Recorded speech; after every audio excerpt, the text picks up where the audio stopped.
Panama is a country of 10 provinces from Bocas del Toro and Chiriquí, touching Costa Rica in the north, and San Blas and Darien, bordering Colombia in the south.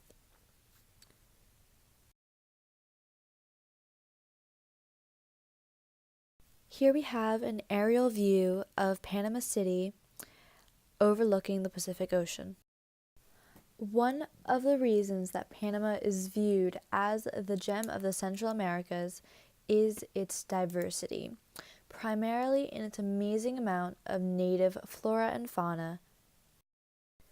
Panama also hosts a huge variety of ecosystems, from the temperate climates of the mountains of David to the coral reefs bordering the Atlantic and Pacific Oceans.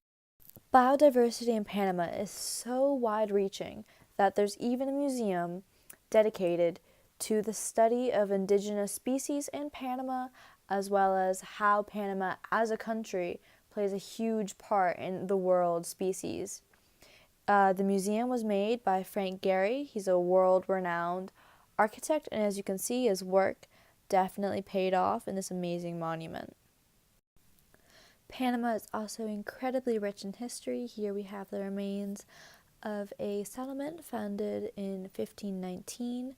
It was the first permanent European settlement on the Pacific Ocean, and it became a starting point for a Spanish expedition to Peru. Unfortunately, it held a lot of gold, and in the 17th century it was burned down by the pirate Henry Morgan and angry indigenous people.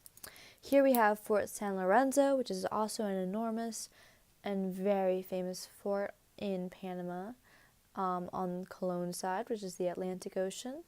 That was also a place that held gold for the Spanish Empire. Here we are back in the city with a lovely view of the skyline on our left. We're driving along the main highway towards our next stop, Casco Viejo. Casco Viejo is the second oldest city in Panama. There you can see the presidential palace. It's the seat of the government. It's pretty much like Kennett Square, but bigger and a lot more beautiful. It's under reconstruction, as it is seen to be a huge tourist destination. It's very beautiful, very nicely placed, and very expensive.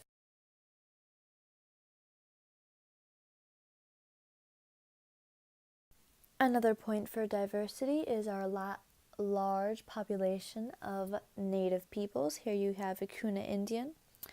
They believe that if you take a picture of them, it steals their soul, yet they sell their wares in the city as well as in shops in Casco Viejo and in their native islands off San Blas.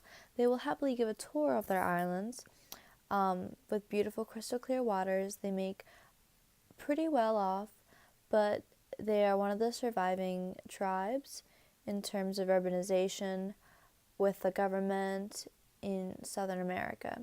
We have another tribe, they're called the Embera Indians. They live in the Chagres River and alongside it. They are much more friendly. They do keep to themselves though. You have to drive really deeply into the interior to get a tour of their villages. They are much more photogenic and very sweet peoples. Another major point of Panama's wealth is the construction of the Panama Canal. Recently, it has been expanded to enable larger cargo ships to pass through, which will put smaller canals in other countries out of business.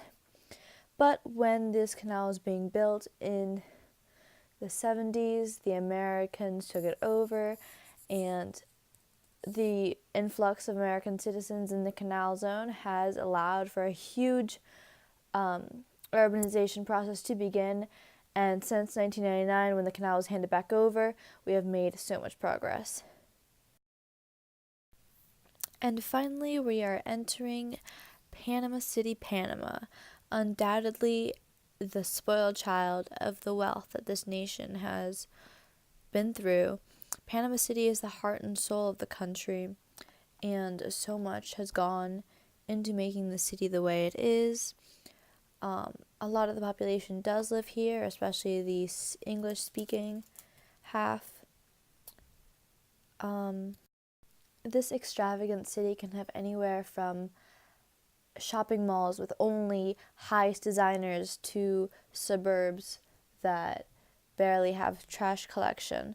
But regardless, this city is still in a developing country, and for that fact, it is incredible that the way that it has developed, and it'll only get better. So be sure to thank Balboa, he's the one who discovered it, and maybe visit Panama sometime.